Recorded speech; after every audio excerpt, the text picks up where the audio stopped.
We walk through in Heartland Mallard. Let's start in the back. You're pre-wired for a backup camera. Now this does not have a backup camera. It is pre-wired for one, so if you choose to have one, try to let someone know. We can try to get one installed. It does use power off those marker lights up there, so the running lights on your tow vehicle need to be on for that camera to work. Do have an outdoor shower back here, hot and cold. These bumper caps right here, these bad boys come off. That's gonna be the perfect spot to store your sewer hose. Now these don't come with a sewer hose. Again, that's a separate purchase. 30 amp short cord. It's your short cord. Come with a unit. It twists on, and then you can tighten this right here. Keep it nice and on there, strong. And you can see about how long it is, 20, 25 feet long. City water connection right here. This is where you're gonna hook your hose up to. You can run off the city water pressure. You won't need to use your pump or anything like that for that. Right below that is a black tank flush. So when you're dumping your black tank, you can hook that up there.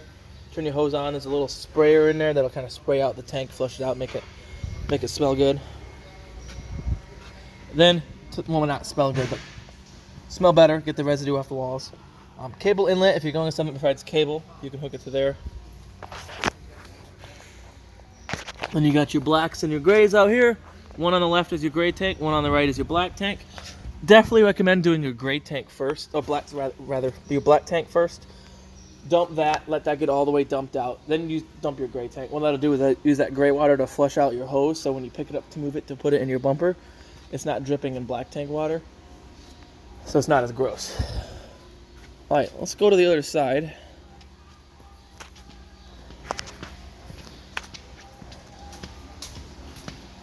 We're gonna kind of go around clockwise, so go on the other side of this slide out. Alright, we're on the other side of the slide out. Now we go over here. Water heater. All set up for you guys to use. The only thing you'll have to do is hook up water to it. And you're good to go. You'll be able to turn it on. Definitely recommend draining it after every trip. You don't want it sitting half full of water for weeks on end. That'll start to get smelly. That'd be no good at all. So before you pull this plug out to drain it, 15/16 is the socket size. I use a short socket with an extension and a ratcheting wrench to pull the plug out. They do make a special tool for it. I always end up scraping my knuckles on this when I use it. Before you pull that plug out, crack your pressure relief. Water will squirt out here. That's fine. Once it stops squirting out, snap it back closed. Then you're good to pull that plug out. If you neglect to relieve the pressure here, you're going to relieve it. But when you take that off, so all that pressure is going to come out. As soon as you take that plug out, it's going to come squirting all over you. You're going to get wet. You might lose that plug. If you've been running it, it's going to be really hot water. It's going to be no fun. You're going to be miserable. You'll only ever do it once. And then clean in here and in here quite often. I would say 4 times a year. Every changing of the season is a good time period to clean all your outdoor appliances. So we'll talk about this one and like the outdoor portions of the other ones. So right here, good information. Tire pressure, 80 psi. That's what you want your tires to be at. I recommend checking it anytime you transport this unit. You have what a full load of water equals, gross vehicle weight rating right here, cargo carrying capacity, good information right over here. Pass-through storage, some cranks over there, you can see that. Those are going to be your backup cranks that you slip in on this. Oh, it's on the other side of this one for your stabilizer jacks. You do have lights up in here, light here for these LEDs right here.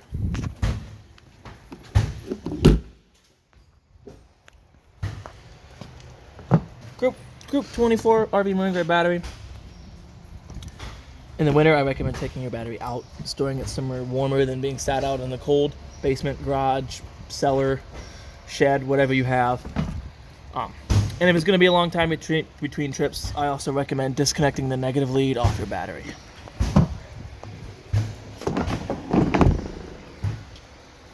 Dual 20-pound cylinders, they are filled, so you don't have to worry about getting them filled. You got your automatic changeover regulator right here. It's pointing to this one. It's going to pull from this tank first. If this one were to be emptied and you had this one on, this is going to automatically switch to pulling from this one. A little diaphragm in here will open up, automatically switch. However, this doesn't rotate indicating it's switched. So you have no way of knowing that it's switched. That's why I always recommend have one on, have the other off. If you're cooking and you notice the burner comes down, come out here, turn this one off, turn this one on, manually flip this over. Now you have in the back of your head that this tank is empty, because you could be halfway through this tank and still think you're running off of this tank. Next thing you know, you're completely out of propane. We'll put your cover back on. Power tongue jack, which is nice. Beats hand cranking every day of the week. You got lights on there too. Definitely helps hooking up at night. Get your chains here, cross them when you're hooked up. Got a 7-way. This will hook to the back of your truck. This will allow the lights on your trailer and the brakes on your trailer to work. Breakaway tucked up underneath here. This will get hooked up to your truck as well. If for any reason your hitch were to come undone, it's going to pull the pin out of that box, activate the brakes on the trailer, keep everyone safe. Right over here, you are pre-wired for solar. Now you don't have solar, you were just pre-wired for it. If you want to buy the kit and whatnot, you could do that. And then all that does is trickle charge your battery using solar power. So if you were primitive camping somewhere, you could at least kind of keep your 12-volt appliances running. The side of the storage, there's those 2 cranks I was showing. The skinny one, ended one, is going to be the backup for these stabilizers. And then these 2 are your switches for it. The top one is your front stabilizers. Now these are stabilizers, not levelers. Don't try to use them to pick up the weight of the trailer. If you want your trailer to be level, use your tongue jack to get it level front to back. If you want it level side to side, as you're backing it in, blocks under your tires on the low side to get it level side to side. Then you can run these bad boys down. They're just to stabilize it, just to get the shake out of the camper.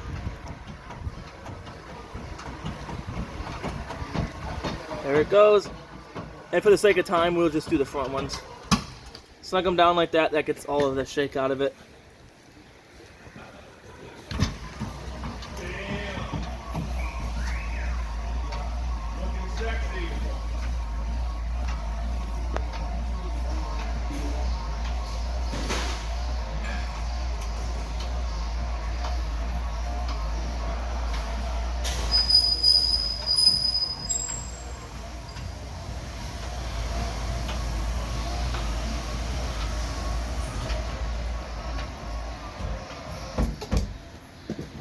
Alright, just like that. Coming around over here. Outdoor power, it's GFCI protected. All your GFCIs are on the same circuit, so if one's going to trip, they'll all trip. Once we go inside, I'll show you how to reset them. A little short here, can't quite reach. There you go. This is going to be your exterior range vent. If you're going to run your range hood fan, make sure you pop this open, that flap in there open, so it actually has somewhere to vent out to. Freshwater fill, this is where you rest your hose in there. Don't jam it in there. It's gravity fill. Don't leave it unattended. That's where you're going to fill your onboard fresh tank, so then you use your pump to run from that. Definitely recommend draining that after every trip. Your drain for that is... where is it? They always put them in a little bit different spot every time. Alright, it's going to be that short one right there. The other 2 ones, the ones that are currently closed, are your low point drains. Right here, these are one of the exterior appliances I recommend cleaning 4 times a year. Your furnace, clean this in here. They do make screens for these. They don't recommend you run them with the screen on. Fridge, clean up in here. Every once in a while, take this panel out, clean back in there too as well.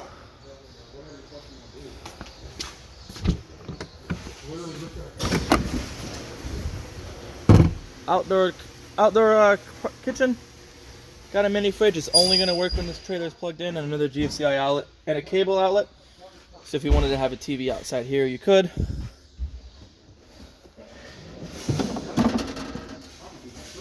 Outdoor grill. Let's see if I can't do this. So then, there you go. All you do is turn it to light, and then light them. You have to light them manually. There is a propane line here. You can see it right here. You will hook to this propane quick disconnect right here, and then turn that valve on. That's what's going to allow you to use this grill out here.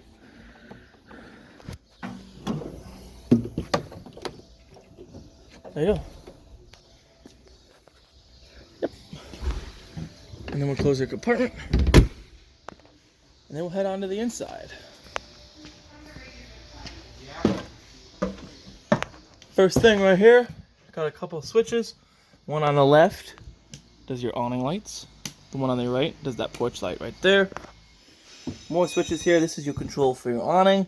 This is your control for your slide out.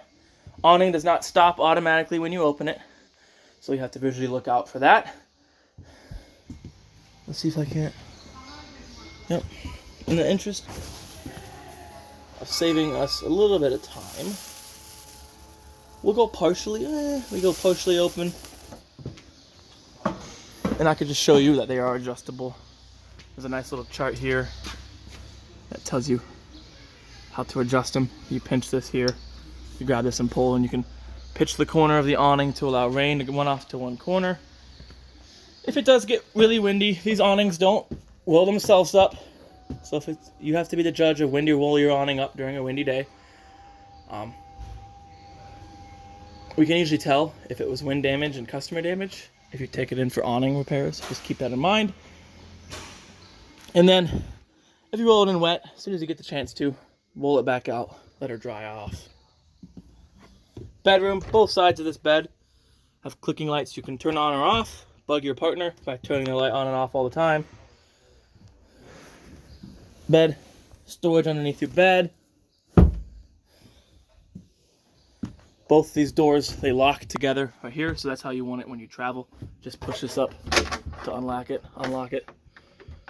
And you also, when you have, let's see if I can, lock them together so they don't swing all over the place. These are your controls for your lights in the bedroom. The one on the left, main lights, one on the right, bedroom lights. Right above this, you're pre-wired for the Winegard Wi-Fi extender. It doesn't have it on the roof. You're just pre-wired for it. Mine, the slide out not being open all the way, we have a bench right on the other side of that we will hit if we try to go all the way open. And I can't squeeze my butt through here. But it's the same on this side as it is on the other side. This TV does rotate. You have to have both doors open.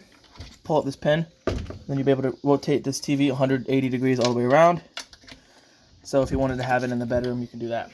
You can also plug your radio into it for a standard definition DVD player, which we'll kind of go over right now. You got power button right here. You have different zones. Zone 1 is inside. You can turn the inside speakers off. Zone 2 is the outside. You can turn the outside speakers off. 1 through 6 are presets. Play, pause, stop. Next, previous channel, next channel, or scan through tracks on songs. Bluetooth, mode selection, auxiliary port, headphone jack. USB does not interface, just for charging your phone. Power button, volume knob, remote. This also will work as your remote for the DVD player portion of it. You can run your cables for your TV down in here and plug it into here. So if you're using cable, turn that off. If you're using antenna, turn that on. That's your booster. And then you have a power outlet right there. Couch turns into a bed. Difficult to demonstrate one-handed, but we'll do the best. You unvelcro the cushions, set them aside. I usually put them if at night, like somewhere out of the way on a kitchen counter or something like that. Then you grab up underneath. If you pull up and out, it'll be like a V shape, upside down V, then eventually it'll lay flat. You got two legs, you unfold, rest down on the ground, and then this back portion right here, see how it moves? This will fold all the way down flat, like that. Get a platform to sleep on. And then these lights, you turn on and off above the bed. You turn, oh wait, no you don't. The switch is over here. Sorry. One on the left, chandelier, I guess, and the one on the right are those two lights over there. This turns into a bed too. You just lift them little hooks off the wall, fold this leg up, set the table down on these little shelves here, and then use these back cushions to fill that gap in. You have a spot for one adult, maybe two small children to be able to sleep there. Microwave works like your standard household microwave, only going to work when you're plugged in. Light, fan. If you're going to run this fan, make sure that flap on the outside is open. Folding glass cooktop. Super simple to use. Turn this to the flame. Twist your sparker. Your lights right up. All three burners work the same. Oven works a little bit differently. You turn that to the flame. Push and hold. As you're pushing and holding this, you're going to twist your sparker, and you're looking down in here. Oop, that's a little too bright. For this pilot to get lit. Once the pilot is lit, you can then turn it on to your desired temperature. Very easy. If you plan on cooking again in a few hours, when you turn it off, if you turn it off to this flame, shuts the burners off, leaves the pilot on, so all you have to do it is come back here and turn it back on. I definitely recommend turning it off if you're going to leave your camper for any time over maybe half an hour, or before you go to bed. Definitely turn that pilot off.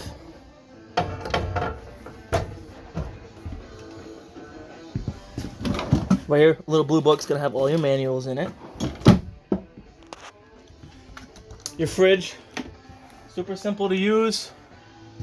You got off or on, auto or gas. You can see it's been on. I don't know if you can see it, but I can see like the fog. There you go, the fog coming from the freezer. It's pretty cold. Definitely recommend just leaving it on auto. I'll turn that off for now. Auto's going to default to 110, so if you're plugged in, that's what it's going to use. If the campground were to lose power, someone would trip over your shore cord, accidentally unplug you, it's going to automatically switch to running off of propane if your propane were to be on. Now, these fridges do take about 8 to 10 hours on a nice day, 10 to 12 on a hot day to get to operating temperature. So keep that in mind. You'll have to plug it in the night before if you can, so it's cool, so you can get ready to use it first thing in the morning. Plenty of storage underneath here. And then I wanted to double check under your bed, because these have hoses for your, oh, they're not underneath here. We'll find them. We will find them as we go along. Because that's my next thing I want to talk about. Built-in vacuum cleaner. Slide this over to hook your hoses up to it. Put it on, and then to empty it, you got a bag behind it right there. You just hook that in here, stuff that bag in there. Latch are closed. Oop, make sure the bag is not. There you go. There. Right below that, your breakers. All your breakers for 120 volt appliances.